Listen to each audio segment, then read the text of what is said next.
네, 예고해드린 대로 박범계 더불어민주당 의원 만나보겠습니다. 어서 오십시오. 네, 오랜만입니다. 안녕하세요. 예, 오랜만에 뵙습니다. 예. 자, 바로 본론으로 가볼까요? 예, 그러시죠. 예. 윤석열 피의자요. 예. 이 재구속 과정 어떻게 보셨습니까? 결국 윤석열의 지금 내란 직권남용의 소위 본안 사건을 담당하는 게 직위원 재판부잖아요. 예. 거기서 구속 취소해서 예. 석방했는데 4개월 만에 다시 입고된 건데 탈옥이 이제 입고된 건데 결국은 직위원 재판부 재판장이 크게 혼난 거다. 예. 저는 그렇게 봅니다. 그러니까 구속제도 우리나라의 구속제도는 가장 핵심적인 것이 범죄에 대한 소명이 있느냐 그다음에 증거인멸이거든요. 도주 가능성들은 세상 대명천지에 쉽지 않고 그럼 증거인멸 여부가 구속제도의 가장 핵심적인 가치인데 직위원 재판장이 뭐 시간 단위로 구속기간을 계산한다라고 알량하게 내란 수계에 대해서 무슨 인권을 보호하는 것처럼 석방을 했는데 결국은 증거인멸을 초래케 만들었고 증거인멸이 확실하게 시행되고 있다는 것이 내란 특검에 의해서 밝혀진 결과로 원래 이제 그 지금 이번에 윤석열 변호인들의 주장을 뭐라고 했냐면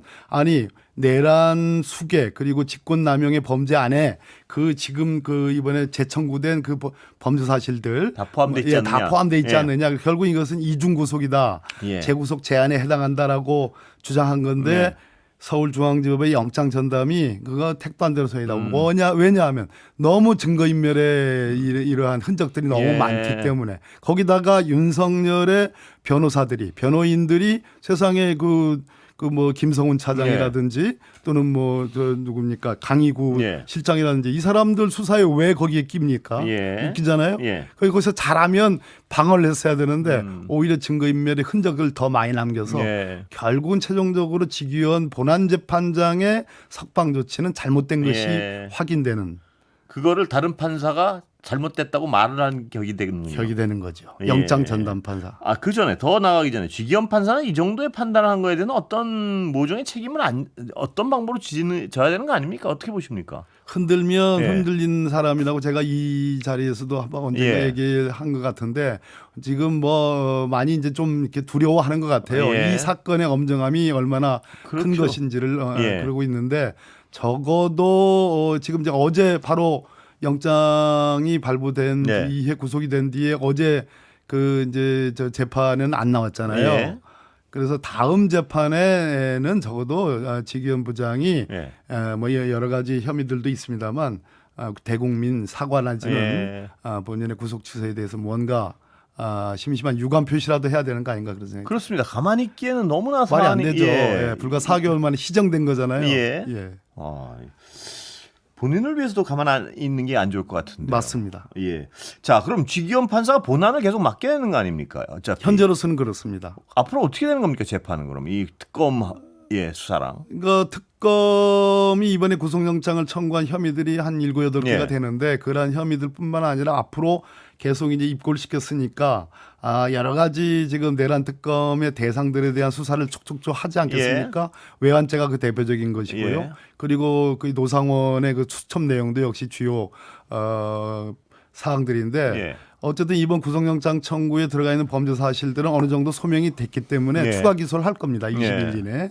추가 기소를 하면 이제 현재 재판부로 사건들이 병합될 가능성이 높죠. 그렇게 병합되는군요. 그런데 지금 현재 법 중에는 어떤 법이 있냐면 직위원 재판부의 재판 행위에 대해서 믿지 못하겠다.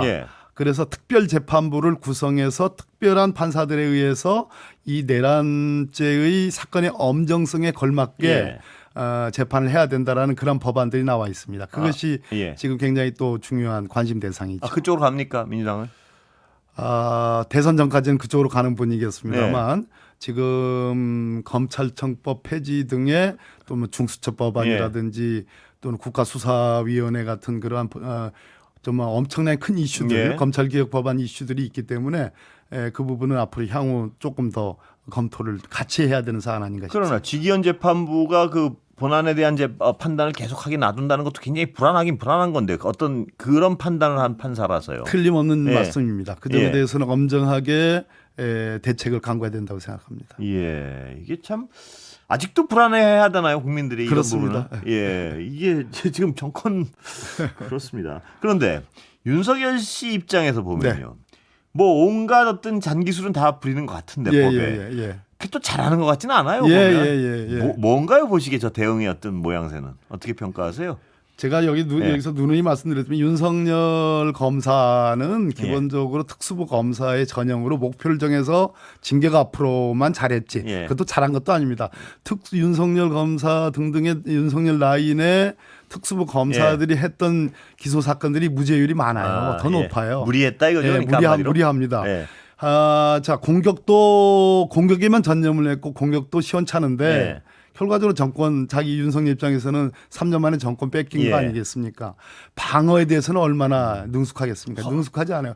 허술하군요. 모든 게 허술하고 제가 탄핵 때도 여러 번 말씀드렸습니다만 윤석열의 탄핵 심판 그 대리인들이 지금 보니까 형사재판의 대리인들, 변호인들이고 심지어 강희구라든지 또 뭐 이렇게 김성훈이라든지 이 사람들 변호도 아마 일부가 하는 모양이에요. 근데 이 사람들 자체가 구멍이 숭숭 뚫려 있는 그 말 그대로 무슨 정치 변호사 비슷한 선전선동 국민에게 뭔가 짜릿하게 뭔가 자기들 지지자들에게만 어필할 수 있는 그러한 어떤 변론을 할 뿐이지 실제로 아까 제가 말씀드렸듯이 우리 법원의 흐름 중에 재구속에 관해서는 굉장히 엄정하게 보는 흐름이 있습니다.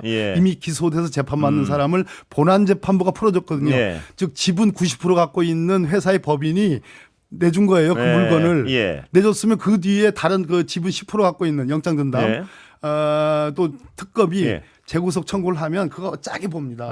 그럼에도 불구하고 이번에 내줬다는 얘기는 적어도 윤석열 변호인들이 잘 못하고 있는 거다. 하자가 많은 거다. 윤석열 변호인들이 허술한 것이고 하나 있고, 그다음에 지기현 재판, 그건 뭐 틀림없는 아주 명백한 하자가 있었다. 명백한 하자가 있었다는 이 두 가지를 증명하는 그렇습니다. 그런데 지금 국민들이 궁금해하는 건 아까 말씀하셨지만 이건 20일 아닙니까, 최장 구속 기간이? 그렇습니다. 그럼 다른 혐의로 기소를 하면 늘어나는 거죠, 6개월까지. 그렇습니다. 그럼 현실적으로요. 이제 윤석열 씨가 다시 어떤 집에 돌아가거나 이런 경우는 영원히 없다 이렇게도 볼 수 있는 거죠. 이 기소 건건마다 기소하는 그 건건마다 새로 6개월짜리 갱신이 다 가능하기 때문에 재판하는 데는 제가 뭐 보기에는 크게 문제가 없을 것 같아요. 향후에 대법 판결까지 나오는 데까지도요. 그렇습니다. 그래서 대법 판결 그러니까 한 심급 딱 그렇습니다. 1심에서만 그렇습니다. 그래서 1심 하면 또 2심에서는 구속기간이 또 별도 계산되니까 제가 보기에는 뭐 구속 취소니 구속 적부심이니 워낙 증거인멸의 염려가 너무 크기 때문에 그리고 혐의도 많고 그래서 구속기간이 충분히 재판부 법원에서 확보가 되기 때문에 앞으로 나올 일은 제가 보기에는 어렵다 이렇게 봐야 되는 거죠. 또 날짜 시간 이런 얘기 또 안 나오겠죠. 이제. 안 나와야 되고 신속한 재판이 저는 아주 생명이라고 생각합니다. 지기현 재판부 뭐 얘기하고 싶지 않지만 어쨌든 일반적인 의미로서 굉장히 신속한 재판을 해야 된다. 이렇게 말씀드립니다. 수사도 지금 이제 이렇게 여러 건을 나눠서 기소를 하겠죠, 이제. 전부 그렇습니다. 그럼 그 구속 기간은 계속 늘어나는 것이죠. 그렇습니다. 하도 당해봐가지고 이제 겁이 납니다. 무슨 구멍이 어디 뚫려 있나 싶어가지고. 그렇죠. 자, 강제구인을 검토한다. 그러니까 지금 안 나오는 전략은 또 뭐라고 평가하십니까? 이게 전략입니까? 아니면은 뭐 그냥 뭔가요? 지금 갇혔는데 재판에 안 나오는 것은? 일단 쇼크가 심할 겁니다. 쇼크.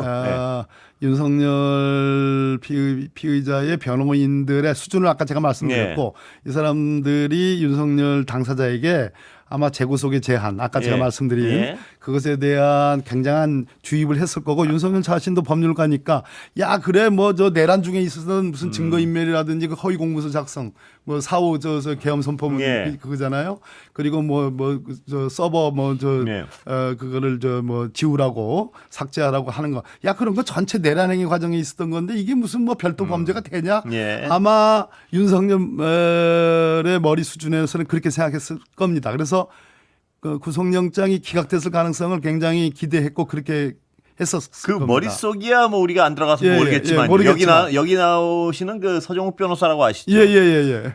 그분은 그렇게 얘기를 합니다. 100% 확신했다고 안 들어갈지 100%. 예. 아, 뭐 그렇게 예예. 아니 그러니까 그분 자기가 아니라 윤석열 씨가 그렇게 생각하고 그랬을 있다고. 가능성이 높습니다. 예. 변호인들 수준이 그렇고 예. 윤석열 자신도 그렇고. 그런데 영장이 발부됐죠. 예.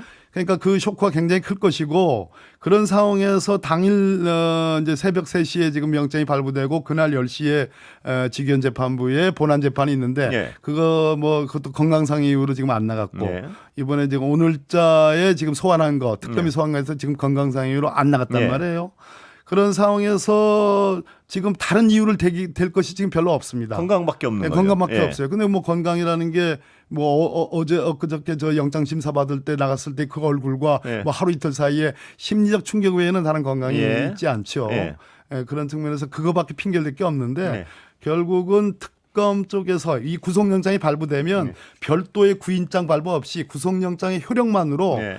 교정당국 즉 아. 구치소에 협조를 얻어서 데려올 수가 있습니다. 예. 그걸 강제구인이라고 예. 하죠.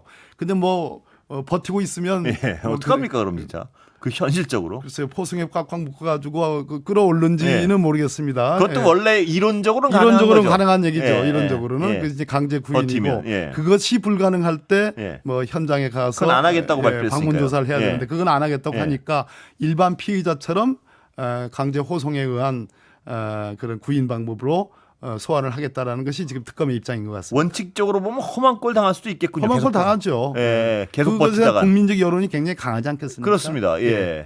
그런데 저렇게 버티는 정말 충격 때문에 못 나오는 건가요? 아니면 다른 어떤 법적 그 약간 근거가 있는 건가요?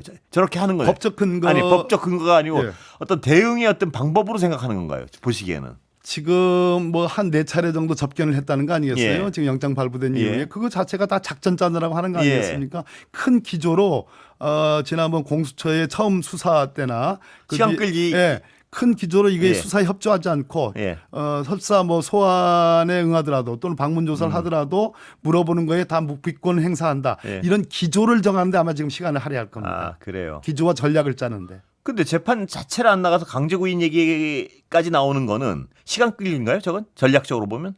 그러니까 지금 전략이라는 것을 시간 끌기는 가능하지 않고요. 예. 그것을 달성할 수 있는 자기의 어떤 그 형사적인 이익이 없어요. 예. 국민적 공분만 사고 그렇죠. 국민으로부터 예. 비난 비판만 받게 되는 거기 그럼 때문에. 왜라는 질문에는 진짜 너무너무 나가기 싫어서 이거밖에 답이 없는 거예요? 어떤 누구가 나가고 싶은 사람이 예. 있겠습니까만 아, 그건가요, 그럼? 그럼에도 불구하고 예. 국가 공권력이 예. 무섭기 때문에 나가는 거거든요. 예. 또 나가지 않으면 그것이 오히려 괘씸죄. 예. 수사당국이나 재판당국에 의해서 이 사람은 전혀 개전의 정의라는 게 없는구나. 예. 전혀 반성하지 않는구나. 예. 정말 후한무치하구나라는 그 낙인 효과 때문에 나가는 예. 거거든요. 근데 그것을 무시하고 지금 버티는 거는 예. 일단은 작전을 좀 짜야 되는 거거든요. 예. 작전을 짜는 것이다. 예. 그렇다고 저는 봐야 됩니다. 예. 보고 있습니다. 작전은 뭐가 있을까요? 그 아무리 봐도 법적인 어떤 기조를 정하는 것이죠. 그러니까 어느 정도 수사 절차에는 협조를 하면서 예. 부인을 할 건지 예. 뭐 이런 등등의 기조를 정해야 되는 문제가 예. 있겠습니다. 자, 사법개혁이요. 예, 예. 9월 전에 얼개는 나올 것이다. 그 대통령 말씀인데요. 지금 뭐 잘 진행되고 있습니까, 보시기에? 지금 사법개혁의 이제 4대 검찰청법 예. 폐지하고 공수처 이제 공소청법 예. 검찰청을 예. 공소청으로 예. 바꾸는 것, 그 다음에 중대범죄수사청 중수청을 설치하는 예. 것, 그리고 이러한 수사 기관 간의 어떤 그 서로 수사권의 다툼이 있을 때는 그걸 조정해주는 국가수사위원회 예. 국수위를 설치하는 법, 이 4대 법안이 지금 제출돼 있는데 예. 지금 이제 제출돼서 엊그저께 법사위에서 공청회를 했습니다.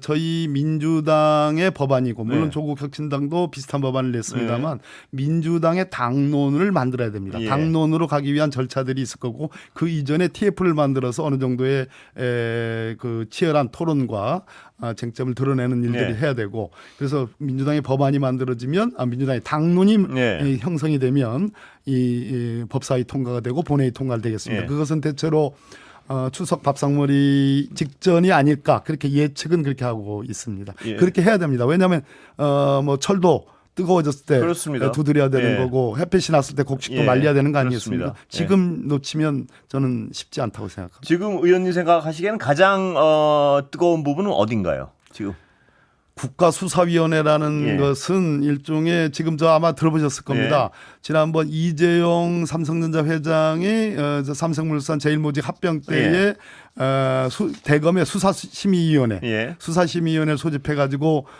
결론을 물었지 않습니까? 검사들이 또 마찬가지로 디올백 사건에서도 수사심의위원회 그러니까 최재형 목사든지 뭐 김건희 누굴 여사 봐주고 싶거나 이럴 때 편의적으로 쓰기 위해서 사용했다는 기억밖에 안 나잖아요. 그렇게 인식이 돼 있죠. 예. 근데 검찰은 그 수사심의위원회를 말 그대로 검찰 개혁의 한 방안이다라고 굉장히 자랑했던 것이 수사심의위원회입니다. 근데 그 수사심의위원회를 국가적 기구로 만든 것이 국가수사위원회고 국가수사위원회 안에 국가수사심의위원회를 둡니다. 그 위원회가 외부위원 50%를 넘게 해가지고 하나의 제도와 기구로서 만드는 겁니다. 그러니까 명실상부한 어떤 기능을 상설적인 할 수 있게. 기구로서. 그래서 외부 말 그대로 시민에 의한 외부 통제, 민주적 통제, 국민 주권주의적 통제를 가능하게 하는 겁니다.